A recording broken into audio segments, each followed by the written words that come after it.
বহুতেই নেতা নেতা বুলি কৈ ইটিকিং কৰিছিল। পিছফালৰ পৰা একাংশ লোকে হাঁহিছিল। তথাপি তেওঁ সহ্য কৰিছিল সকলো কথা।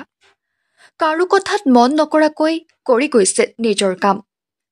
কিছু কিছু লোকে দিছিল আক্ৰমণৰ ভাবুকি। তথাপি পিছুৱাই অহা নাছিল তেওঁ। কিন্তু দুগৰাকী বন্ধুৱে সহায় কৰি গৈছিল তেওঁক। লাহে লাহে তেওঁৰ কথাত একমত হ'বলৈ গৈ আছিল অঞ্চলৰ লোক। কিন্তু আজি আৱেগিক হৈ চকু পানী পেলাইছে বিধায়ক আৰু সহলোকৰ সন্মুখত। কাৰণ তেওঁ আৰু তেওঁ দুই বন্ধুৰ সফলতাত আজি আৱেগিক হৈ পেলাইছে চকু পানী। অকল এয়াই নহয়, ইমাম হুছেইন, এনাম হুছেইন আৰু ছেলিম উদ্দিনৰ বাধা বিঘিনিৰ কথাও কৈছে বিধায়কৰ সন্মুখত। হাজাৰ বাধাৰ মাজতো মনত এটাই আছিল উদ্দেশ্য, কেনেকৈ নিৰ্মাণ কৰিব হস্পিটেল, যাৰ বাবে হ'বলগীয়া হৈছিল বহু ঘাত প্ৰতিঘাতৰ সন্মুখীন। হয়, ডবকাৰ ভেলেউগুৰিত শীঘ্ৰেই নিৰ্মাণ হ'বলৈ গৈ আছে 10খন বিচনাযুক্ত হস্পিটেল। অবৈধভাৱে দখল কৰি ৰখা ভূমি বহমপুৰৰ বিধায়ক জিতু গোস্বামীয়ে সিদ্ধান্ত লৈছে হস্পিটেল নিৰ্মাণ কৰাৰ। অকল এয়াই নহয়, বেদখলমুক্ত কৰি 30খন বিচনাযুক্ত হস্পিটেল নিৰ্মাণ কৰাৰ আশ্বাস দিয়ে বিধায়কগৰাকীয়ে।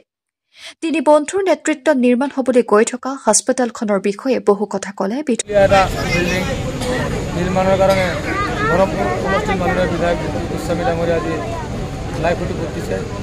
গতিকে আমি এটা আনন্দৰ দিন আমাৰ ভেলুগুৰি ৰাইজৰ কাৰণে।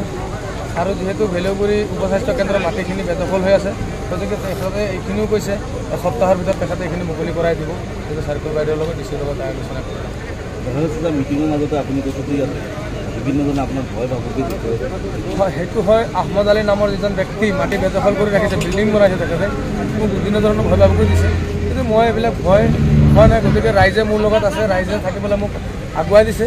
গতিকে তুমি কাম কৰি থাকা, লগত থাকা, আমি আছোঁ তোমাৰ লগত। গতিকে মই ৰাইজৰ কাৰণে কাম কৰি আছোঁ, ৰাইজে মোক আগুৱাই দিছে।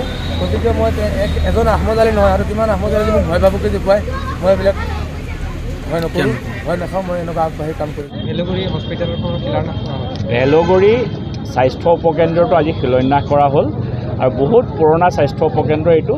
ইয়াৰ ৰাইজ এটা বহুত ডাঙৰ জনবসতিপূৰ্ণ ৰাইজ। ইয়াৰ ৰাইজে বহুত দূৰ দূৰণিলৈ চিকিৎসা সেৱাৰ বাবে যাবলগীয়া হয়। আজি যিটো স্বাস্থ্য উপকেন্দ্ৰ আমি ইয়াত কৰিছোঁ, ইয়াত ANM নাৰ্ছ ৰাতি থকাৰ ব্যৱস্থা আছে। দুমহলীয়া এটা ঘৰ হ'ব, প্ৰায় 52 লাখ টকাৰে নিৰ্মিত হ'ব এই স্বাস্থ্য উপকেন্দ্ৰটো। মই আশা কৰিছোঁ ভেলুগুৰিবাসী ৰাইজৰ স্বাস্থ্যৰ ক্ষেত্ৰত এটা নতুন সংযোজন হ'ল আৰু ৰাইজে এটা উন্নতমানৰ স্বাস্থ্য সেৱা ইয়াত পাব। একাংশ ৰাইজে অভিযোগ কৰিছে যে বেদখল হৈ আছে, গোটেই মাটি বেদখল মুক্ত হৈ যাব। এইটো আগতে এইটো যমুনামুখ সমষ্টি আছিলে, তেতিয়া এটা বেলেগ চলে। এইটো এটা বহমপুৰ সমষ্টি হৈছে ন, ইয়াত বেদখল নিজে নিজে হৈ যাব। আপুনি বেদখল নিজে দখলকাৰীয়ে এৰি পেলাই গুচি যাব, চিন্তা কৰিব নালাগে।